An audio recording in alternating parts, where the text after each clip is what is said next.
your presentation. Thank you so much, Christina. And can you see my presentation? Yes, I do. Audio is good? Sound is good? Audio is good? Yes, yes. Great. Yes. Excellent. And I also thank my peers working on all the PR for pointing out that we need to use the right logos. I had the last minute effort to insert the right logo here. Thank you for pointing that out. No, thank you so much for having me for the next several minutes in presenting a few insights on what it requires to build a smart territory framework. And for those of you that don't know me, and then that probably is reciprocal, for those of you that I have not gotten introduced to yet, as you may hear from my accent, I'm not Italian. I'm actually from the Netherlands, but I'm one of the board members and founders of the Smart City Association Italy, and a relationship going back a very long time with Rafael Guerrieri, who will be joining us later on, as Christina just pointed out. I'm also, together with Sai, the author of the Smart Territory Framework Roadmap document, which was delivered on by late March.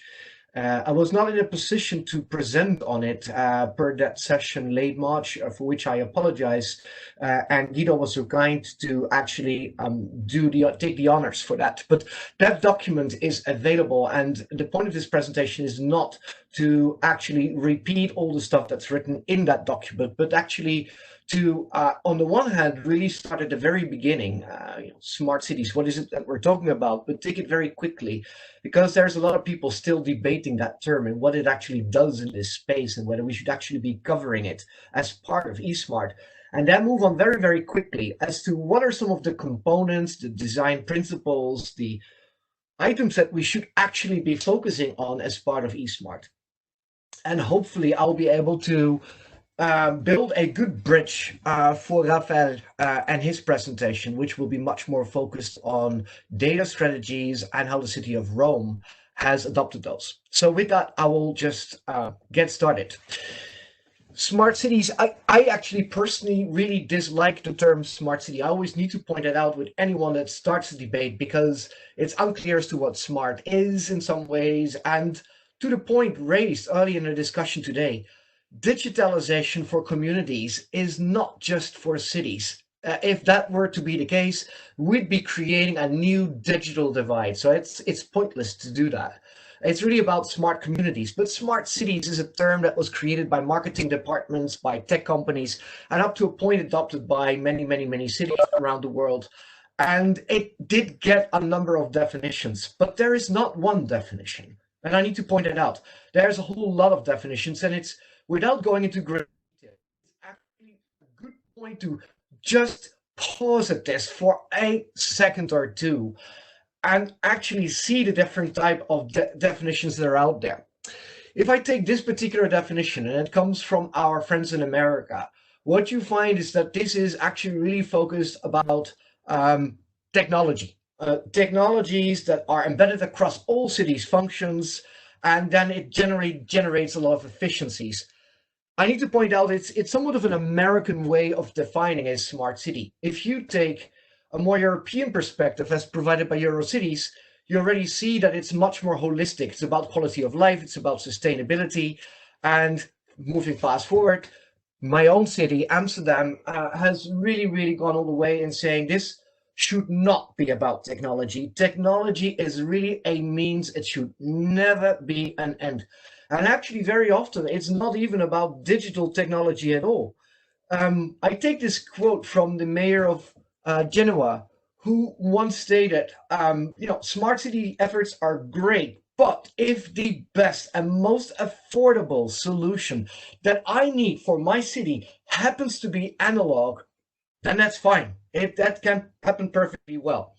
So with that in mind, understanding that there is not one definition for a smart city, I started out with building one for a smart territory, which actually has a lot of additional complications in it, because it's not about one community, it's not about one jurisdiction, it's not about one set of laws or a regulatory framework. We're dealing with many countries, many cities, different care-abouts, different challenges, different expectations, how eSmart will deliver for their community's challenges. So with that in mind, a smart territory definition always has to be somewhat broader in perspective than just a smart community or for one smart city.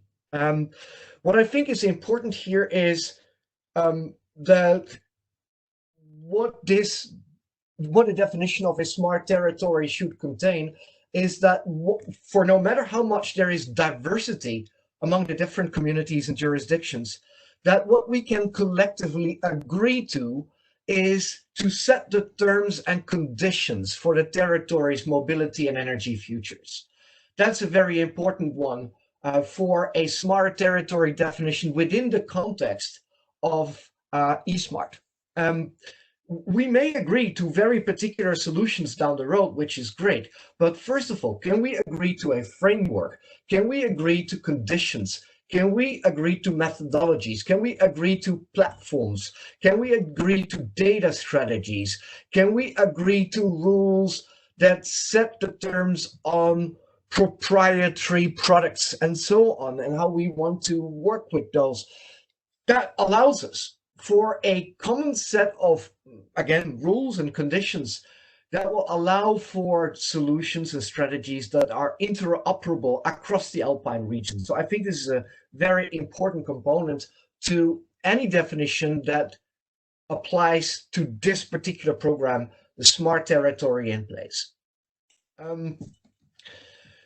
Why do we need a smart territory in the first place? You can actually debate as to how much do we actually need it. If you think of eSmart as a program that's really focused on mobility, and if you consider eSmart to be focused on smart energy grids and the convergence of those, then why do we really need the smart city type of thinking in there? And it's a good question.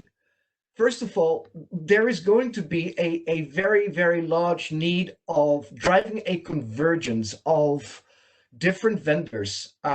If you think of last mile mobility challenges, for instance, it's unlikely that they will be addressed by one organization in one community, let alone across the entire smart territory.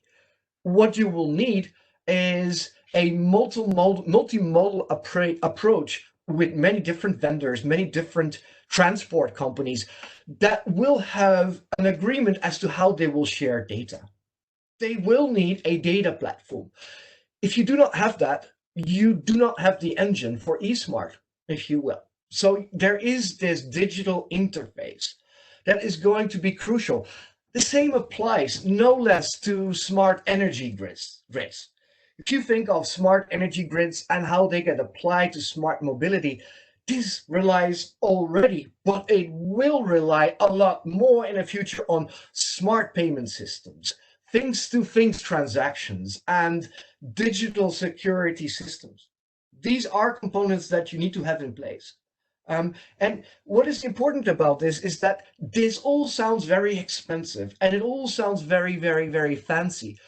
Very often, a lot of these components are already in place, whether it's on a public side or whether it's on a private side or whether this can be forged through a public-private partnership. But very often, a lot of the assets that you need are already in place. It does need coordination.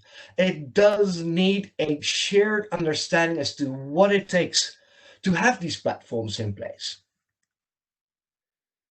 And I hope my screen isn't freezing. Oh, there we go. There we go. So again, here's a nice little cartoon.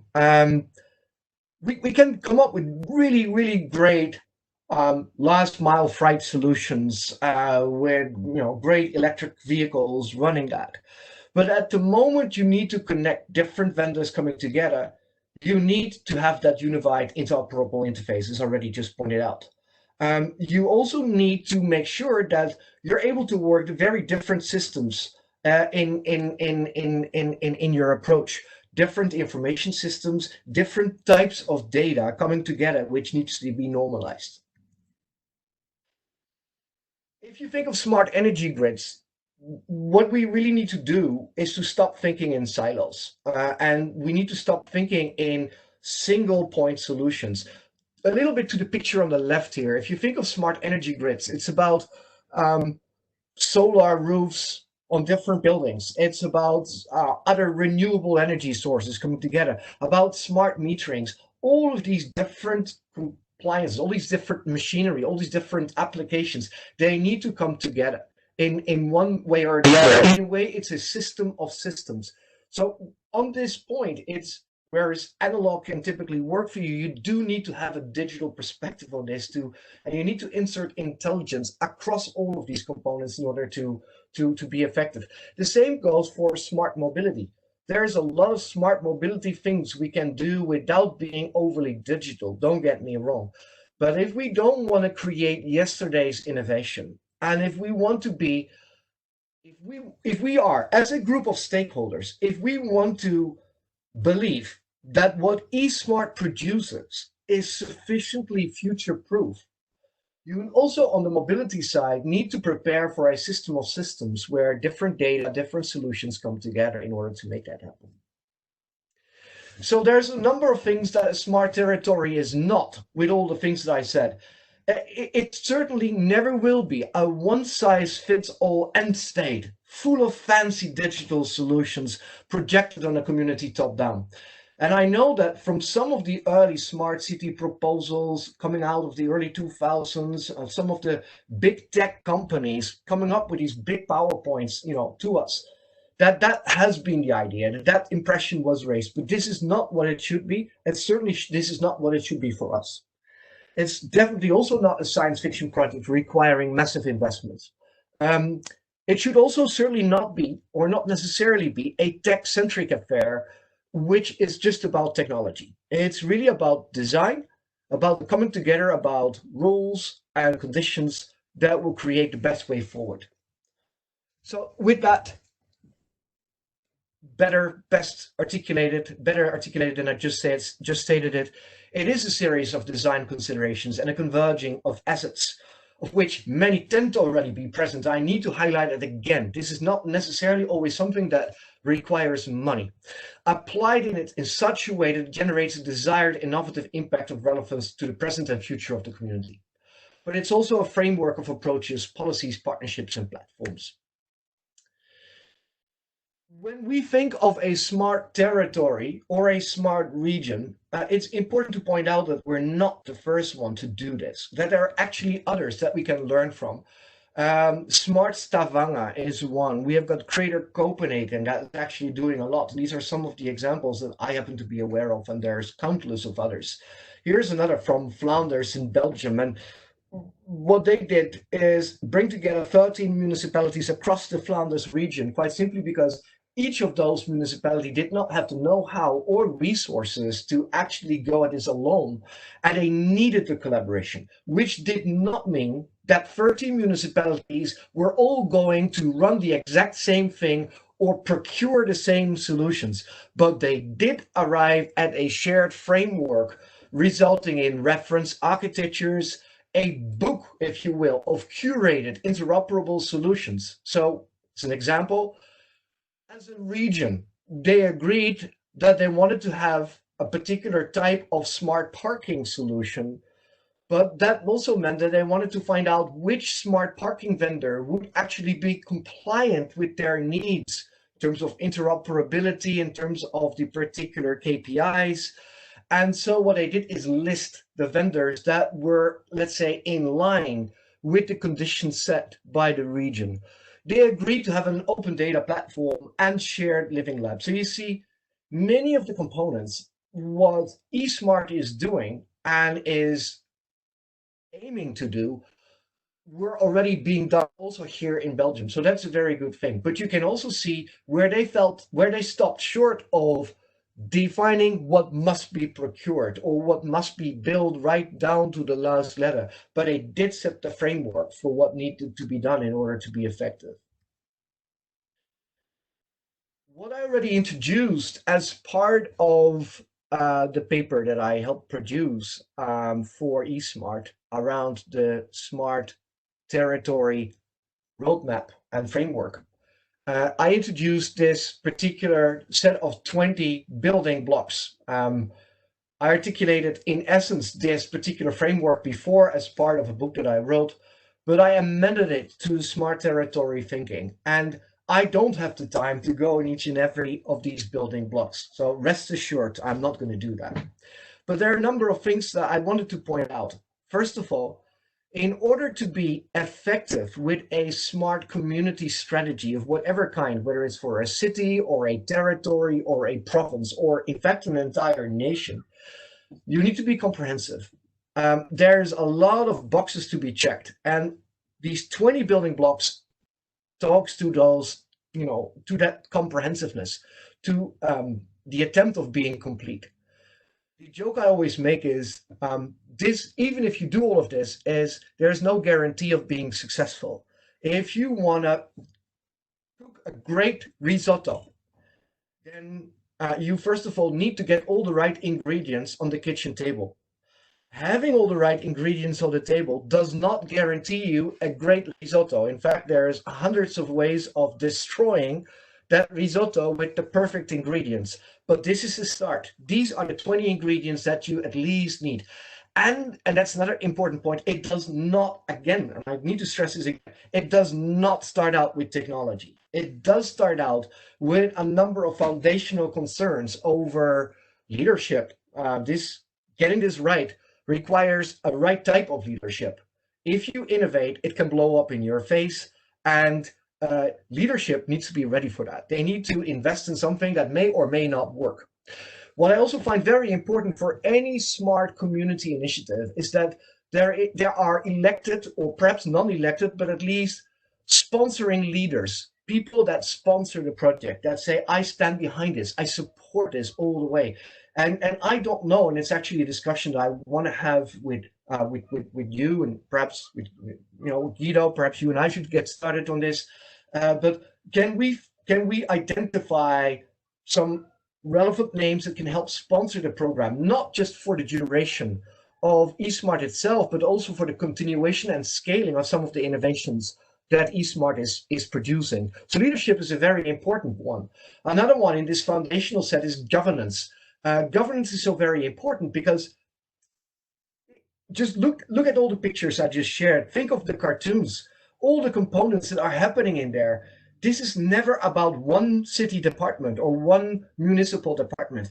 This is typically something that gets decided on and gets implemented on across many different departments. And then typically government does not do it alone. You need to collaborate. You need to have an ecosystem of partners around you. So all of this requires next generation governance within which you try to break up the silos, because the silos can be the biggest enemy of effective smart community development.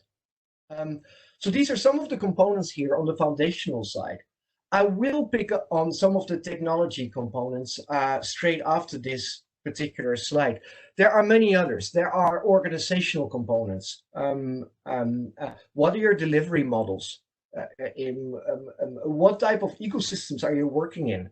What combination of ecosystems and delivery models?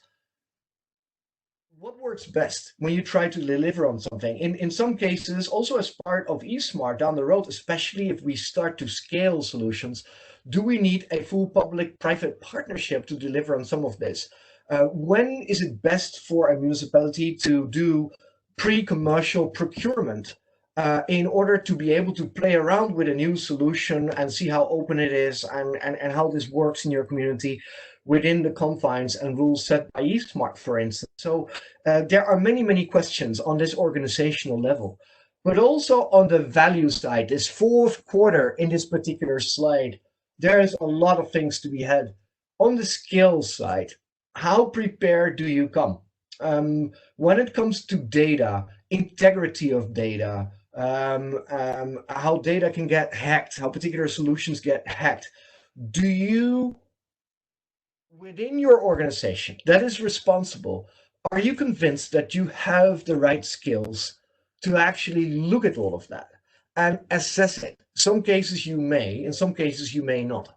And it's very important, first of all, to map what skills you have. And if you find that skills are lacking, what type of people do you need to to get into your organization? How do you train people that are already on your team, but that need to get ready for this particular job? And Guido, again, perhaps this is something we can discuss, and we can actually build dedicated training programs if needed as part of eSmart, if there is appetite for that. So there's another care about, and we can address that later. But another one in terms of value is good design. Bad design results in digital divides. And with digital divides, I do not just mean catering for internet access for your grandmother or whatever. With good design, I mean a design that's inclusive, that is inclusive in terms of all of the territory citizens. That's not just something that's understood by the rich or the powerful or the few people that really enjoy digital, for instance. Good design makes sure that it's inclusive. And it's a major care about for our work. We can get it right from a policy planning perspective. We can get it right from a budgeting perspective.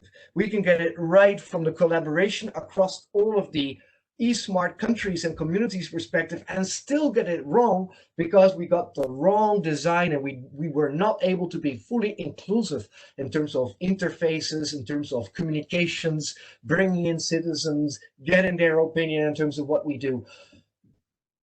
I have given you the quickest readout on this model that is possible. I actually did a translation of this entire model in the paper that I submitted under eSmart per end of March. So every little ingredient here, every building block gets a bit of a translation as part of eSmart. So if you have not read the document, and have a look if you're interested, because it provides you with a little bit more insight than what I have right now time for to present.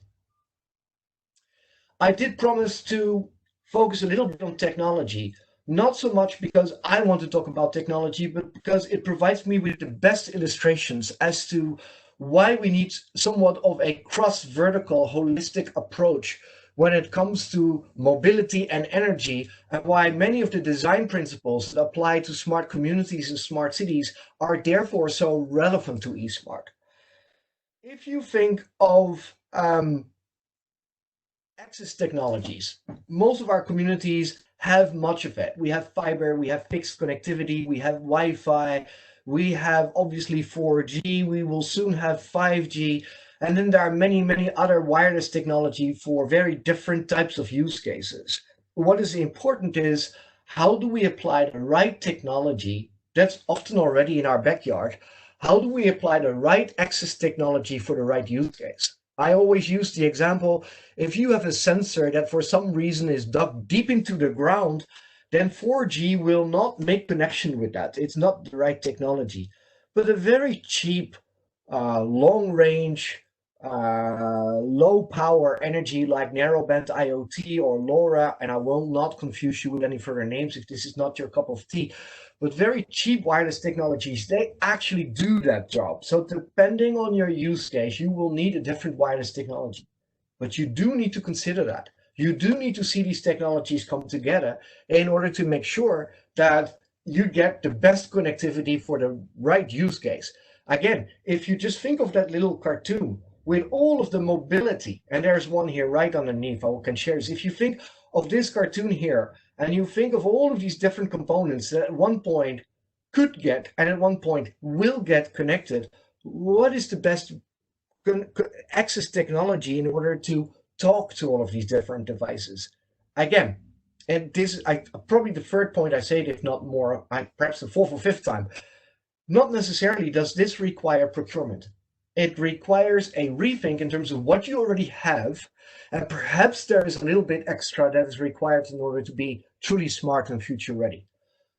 But it is this overarching set of design considerations and considerations around convergence, bringing the right stuff together in order to make all of this happen. To the point made per my introduction, and to the point that will be made by Rafael Guerreri from the city of Rome on data strategies for a city like Rome, but also for an entire region and also for much smaller communities, is you need a platform. You need a software layer, and you need to decide at one point whether you want it to be open source or whether you want to work with a particular software layer that gets created by a private sector entity with the ups and downsides to each choice. But these choices need to be made. And these are choices that eSmart, as a group of peers and communities, can and should be making. It should actually be looking at what are the various recommendations around this. What has the city of Rome done? What has perhaps the city of Grenoble or the city of Milan, or perhaps a much smaller community, what have they done in terms of these software layers? And can we agree on a number of principles that will apply to us as a smart territory? What type of analytics tools do we need? Do we need any type of artificial intelligence? By the way, another piece of terminology well overrated, but let's say just advanced calculation capabilities on a computer level in order to get some of the things done that you want to do across the board. And remember this, from my experience in working in multiple smart city projects, once you've got this is not just going to apply to smart energy grids and to mobility. It will apply to potentially many, many other use cases, whether it's smart waste or whether it's physical security, or because you're able to pick up on so many mobility patterns, are you able to see where the concentrations of people are? So in our COVID-19 world, and hopefully soon post-COVID-19 world, but with COVID-19 concerns and lessons learned, we want to be able to understand where do particular concentrations of people emerge and how can we actually mitigate that if needed. So these are some of the things that we're going to be able to do as a nice additional present. If we do our work well as part of eSmart, this is almost an automatic extra in terms of things that we can do at very, very little cost, but requiring a bit of insight and expertise in terms of how you actually do this. So I already shared this particular cartoon just now.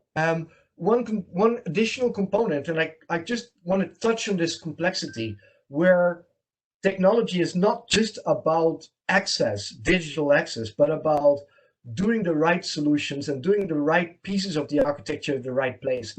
Again, I'm not going to be long about it, but I do want to make sure that this particular component is understood. Think of the future. Think of the intersection of 5 or 10 years from now. We have another Tesla coming in and it wants to talk directly to the traffic light, and there is a bus and it wants to talk to the bus stop that it's just about to arrive and it's just around the corner, for instance. Then some of the connectivity is perfectly run out of generic connectivity and analytics to be done out of a very remote data center. But imagine a car speeding towards an intersection, coming close to that traffic light. You don't want that signal to go all the way to a data center and then back, because by that time the car is already on the middle of the intersection. It's too late.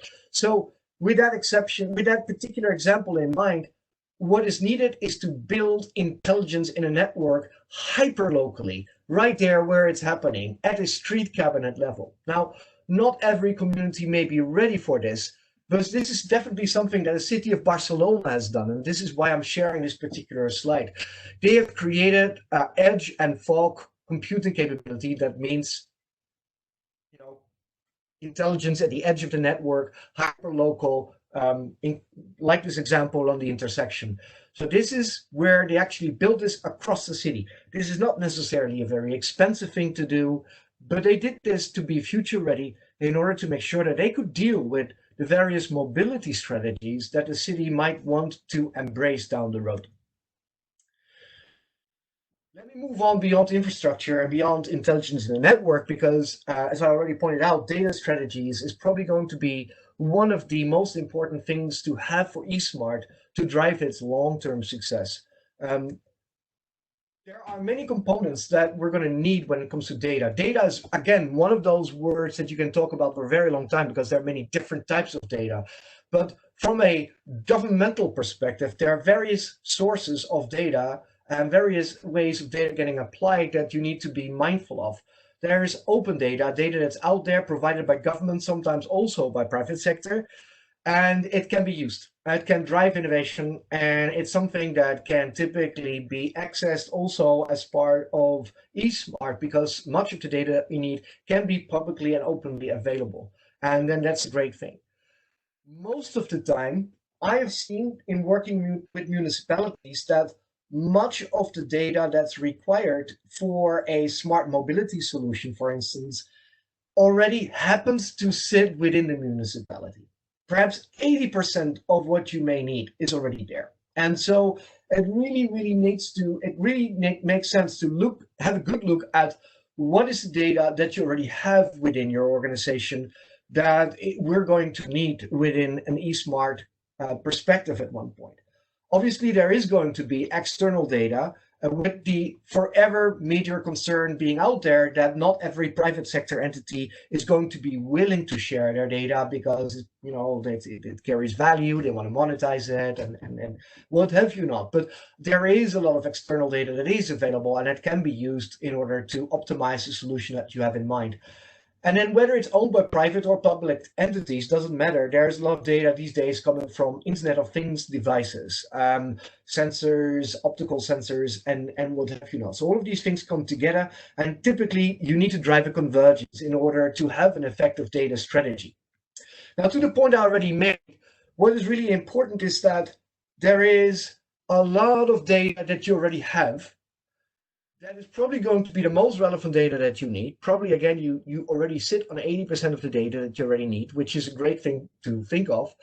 And very often, this is not about millions of sets of data. Very often, there is a fairly limited amount of sets of data that we actually need, and not only that you need, but actually many others need.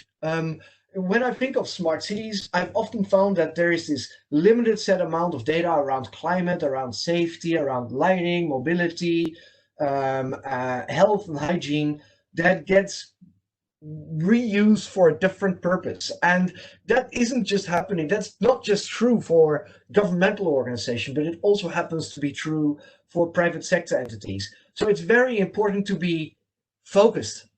What is that we actually need in terms of data? And with that, I want to drive this point home.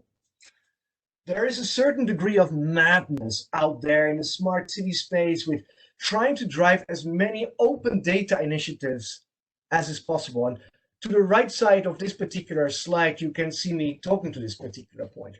I've become very, very critical of some of the open data initiatives where cities will say, let's bring as much data together, create an open lake or a data lake or whatever. We bring all of the data together, and then we'll create a hackathon and some wonderful innovation will come out of it. And I've seen too many of these initiatives fail. What is important is actually to be very conservative around this and look at the old scientific tradition of statistics, of doing proper research, which is, what is the goal from an eSmart perspective? What is the purpose that you try to drive, that you try to deliver on? What data sets do you need in order to actually drive that purpose? So you need to build a data management model, but then also decide what data you actually need and then make it happen. And you may find it's not about all of that much data sets. And you may find that it's not actually about a very complex data management model. And that doing all of this is not actually very expensive. Actually, it may not involve a lot of cost at all. But again, this is about the process of decision making, about setting the terms, and about collectively as a group of stakeholders within eSmart deciding what it is that you do want to do, but also be clear about what you're not going to do. The Americans have a very nice saying for that, expression for it. Do not try to boil the ocean. There is no point. Let's not try to boil the ocean, but drive purpose, be concise about the data that we need, build the right models, and we are better positioned to get the right outcomes that we need. Final point, I suppose, because I want to move towards a close.